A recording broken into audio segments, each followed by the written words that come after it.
Welcome, everybody, to another edition of the Winner's Circle Sports Betting Podcast. It's Thursday, Friday, excuse me. Boy, they all blend in together when you work every day, folks. Friday, March 11th.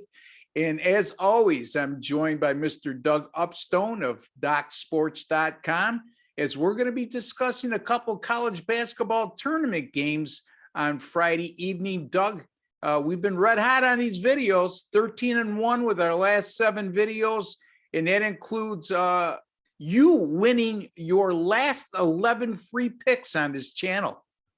Yeah, the pressure's on, Ross, to try and keep it going, that's for sure. But hey, you know what? At this point, it's just fun. You know, there is no pressure, actually. You put your best effort out there, you see what you can do, and just try and make it happen. But Jess, this grin though is besides that is that baseball's back. Oh yeah, you're a big baseball guy. And I'm happy about that. Yeah, no question about it.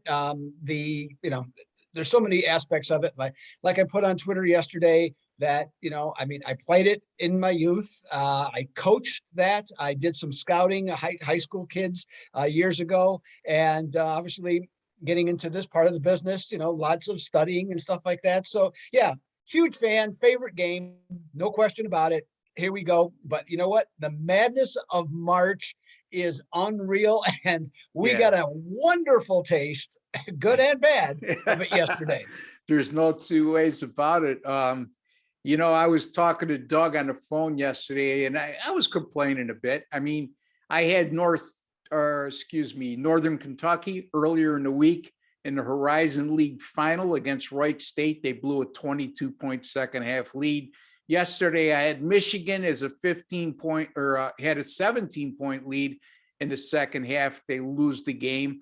And then we also saw TCU storm back from an 18-point second half deficit, a halftime deficit, to beat Texas in one other game.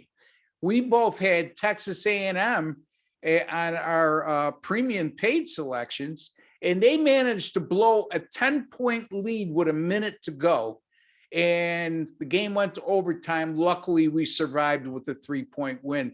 Doug, I always look for a reason to fade these teams that came back from a big deficit the day before in these conference tournaments, solely because they expended so much energy in doing so. What's your take on that?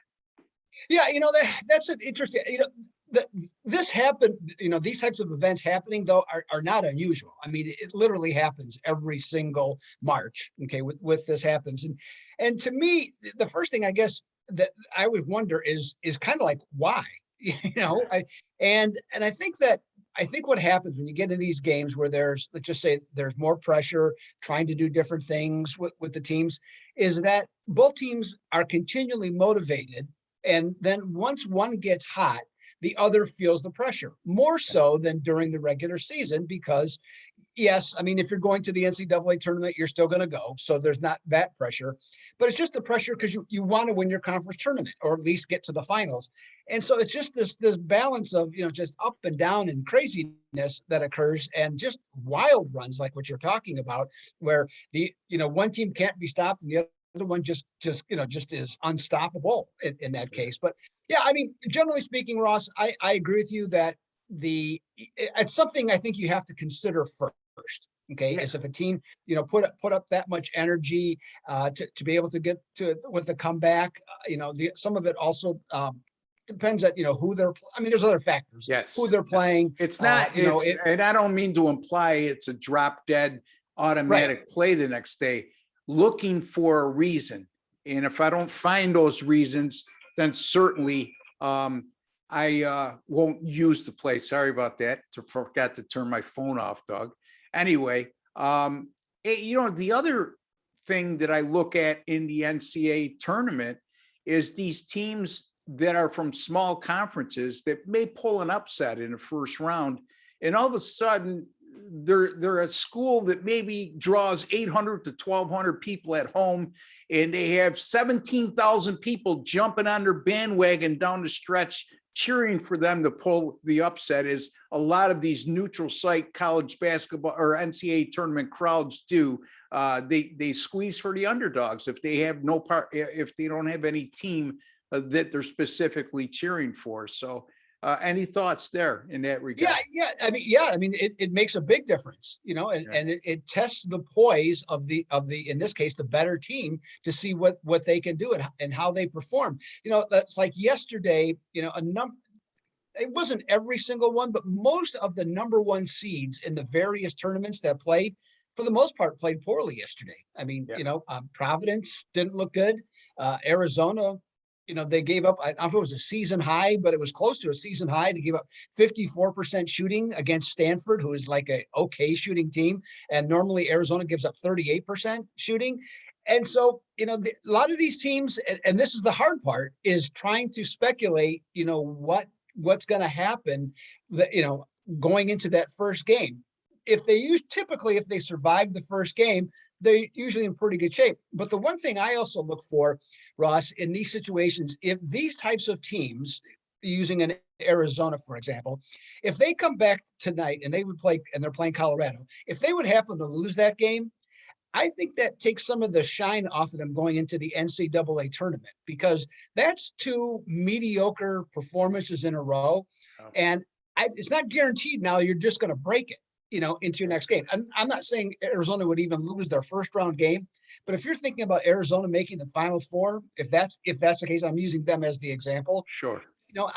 Boy, you really have to start to doubt them, and you have to think about playing against them as a favorite in the NCAA tournament. So I kind of look for stuff like that then too. We've seen that with other teams, not the most recent Gonzaga teams, but some other Gonzaga teams, who just didn't quite look right. Another one that I think of is Wichita State, back when they went, not the Van Vliet team, but the one team that went undefeated. Yes, they were, or 28 during the regular season. They went on. Right. Yes. Yeah. And you saw in their conference tournament, they were starting to get a little, weak, squeaky, whatever you want to call it.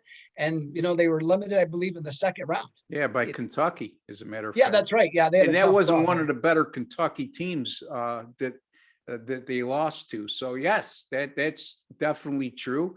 The other thing I look at too is some of these teams that get upset in the first round of their conference tournament that still get an at-large bid in the NCAA tournament, they get longer rest. And a lot of these teams respond very well. I think if you did a ATS history on NCAA tournament teams that qualify as they get invited to the tournament despite not winning their conference tournament, and they knocked out in the first round, they do very well in the first round. And I don't have the exact statistics, but just my intuition and my memory tells me that's pretty accurate. In any event, Doug, we got a couple of free picks, and let's keep it going, man. We're 13-1 with our last 14 videos. And folks, if you haven't subscribed to our channel, take a second to do so. It costs you absolutely nothing. There's no commitment to be had. And while you're there and subscribing, make sure you hit that notification bell, and you'll be alerted immediately upon us publishing any of these sports betting videos on this channel. Our last 16 videos with myself and Doug and our guest handicappers and Chip Chirimbus as well, we've gone 25-8 on those last 16 videos. Do the math, folks. If I'm not mistaken, I got the number right here, 75.8% winning percentage over the last 16 videos. Anyway, Doug, now that we got that out of the way, we put a star on our foreheads, and we put more pressure on our shoulders. Take it away and tell me what you have for this evening in college basketball. Well, see, before I even start, I just want to say, Ross is not only a very good handicapper, he's also very good at finding good partners, okay, to do videos with, to make everybody look good. See, so it's kind of the whole package with Ross. Makes me look good, for crying out loud. By the way, that's what I'm saying. By the way, folks, this modest guy on the other side of me, he's won his last 11 free picks on this channel and 13 of his last 14. So if you're not paying attention, wake up, pay attention. Tell him what it is, Doug. All right. Well, it's an obscure one, that's for sure. I'm going to the MAAC conference for this one. We got Monmouth and Ryder. Now, Ryder on 2 nights ago on Wednesday, they had a massive upset as the number 9 seed, knocking off number 1 seeded Iona. And Rick Pitino of that team 71-70 as an 11.5-point favorite. Now, Ryder, even with that victory and 2 more before that, is only 14-16 on the season, but now with 3 straight victories, one of them, by the way, that came against Monmouth. Are they on a roll? Are they worth looking at? Quite possibly. Now, Monmouth comes in as the number 4 seed in this conference, and they're only 2-3 straight up in their last 5 outings. So they've had some tough luck of late in trying to go with what they're trying to do. But the one thing that I found about this game that I really like is this.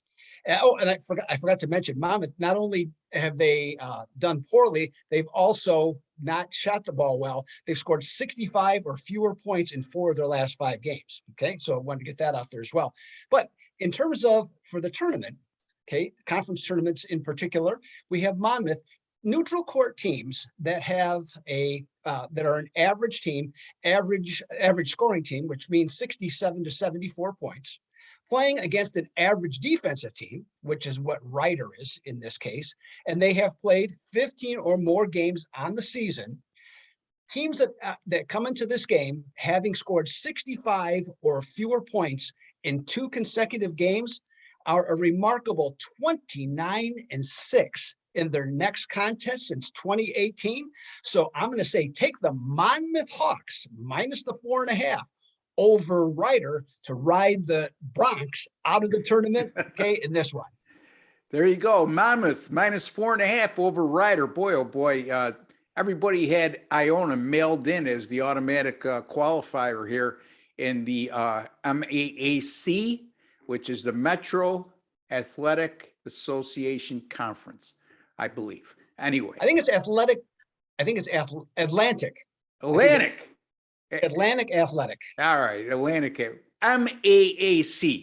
That's what matters. Anyway, Iona was a lot of people, you know, who project these bracketology formats had Iona already mailed in as a cinch, and boy, oh boy, Rick Pitino's club went down.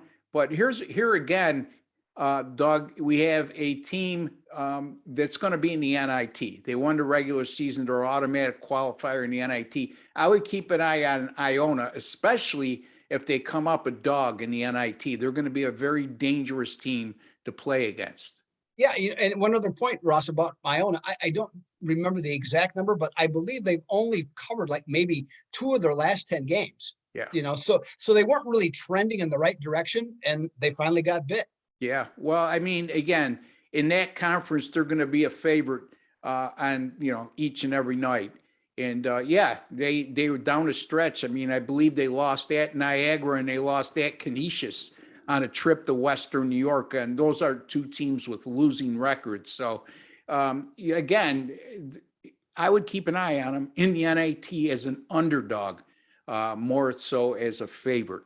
I'm going to take a look at the Miami and Duke game, and I'm going to focus in on the total in this game, which is currently 148.5 at the time we're taping.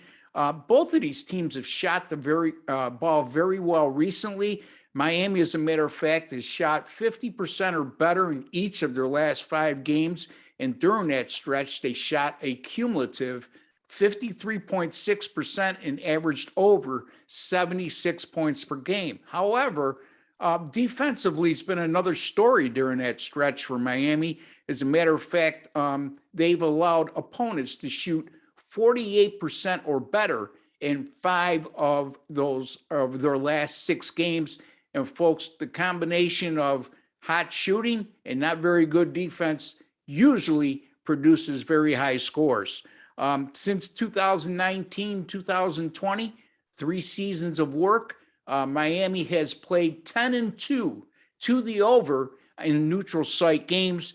Duke, on the other hand, they've gone over the total in 5 straight games now. Whenever there's been a total of 138 or greater, in those 5 games averaged a combined 162 points scored per contest. Duke also has shot the ball, like I alluded to earlier, very well. 48% or better in each of their last 6 games. And during that stretch, they've averaged 84.2 points scored per contest. And if you look at KenPom, these are 2 of the best teams in terms of offensive efficiency. Duke is number 5 nationally, averaging 119.9 points scored per 100 possessions. And Miami's not too bad as well. They're number 17 nationally, averaging 114.7 points per 100 possessions. I'm going to go with this game to go over the total. Miami and Duke over 148 and a half, excuse me. That game goes at 7 p.m. Eastern time tonight on ESPN. So repeating again, Doug likes Monmouth -4.5 over Ryder. I'm on Miami and Duke over 148 and a half. Red hot, we are 13-1 with our last 7 videos. Let's make it 15-1. Doug, before we sign off, tell the folks what you may have going on today and what you anticipate over the weekend and how well you've been doing of late. Yes, Ross. Well, actually today, starting at 6:30 or by 6:30 Eastern is my first play of the day. So plenty of time. I got 5 plays going today, including a 6-unit best bet at Docs. And that's at docsports.com, the Doug Upstone page there. And in college, or I should say in college basketball for the month of March so far, 22-12. Beautiful. 64.7% on that one. And I know we're not talking NBA, but I'm going to throw it in there because tonight I also have a 7-unit best bet going in the NBA on a 26-10 run, up over $4,500 in profit based on units at Docs. It's been a very, very good run in the NBA. College basketball gotten hot at the right time. Here we go, March Madness, baby. I'm ready to take care of it and looking forward to so many championship games and excellent games on Saturday, as well as I think we got 4 of them on Sunday. Yep. before we get the draw as to who plays who for the NCAA tournament. Fantastic. Not only is this guy hot on these free pick videos, he's making a killing on his premium paid selections. Folks, start investing and not gambling. You could find Doug at docsports.net. You could find me at rbwins.com. I'm not doing too bad either, Doug. 7-2 the last 2 days in college basketball. As a matter of fact, my college basketball picks are 41-28 with my last 69. That's good for 59%. That'll make you a lot of money. My college basketball sides since February 7th. And when I say sides, it's point spread and money line picks. I never give out a money line pick that's more than -135. And I've gone 39-21 since February the 7th with my college basketball sides. That's good for 65%. My NBA totals, been zeroing in with those, 11-5 over my last 16. NBA overall, 18-12, 60% with my last 30. And again, folks, you can find me at rbwins.com. I got a 10-star top play up right now in the North Carolina, Virginia Tech game. And we're looking forward to making a killing again today in my college basketball 10-star top place since February 27th of 2018. That's now over 4 years, 97-69. That's documented, good for 58% and making dime bettors well over $21,000. So a lot to be had from Doug Upstone and Ross Benjamin. Until the next time, we'll be discussing an NCAA tournament the next time me and Doug get together on Monday. So until the next time, folks, for Doug Upstone and Ross Benjamin, take care and God bless.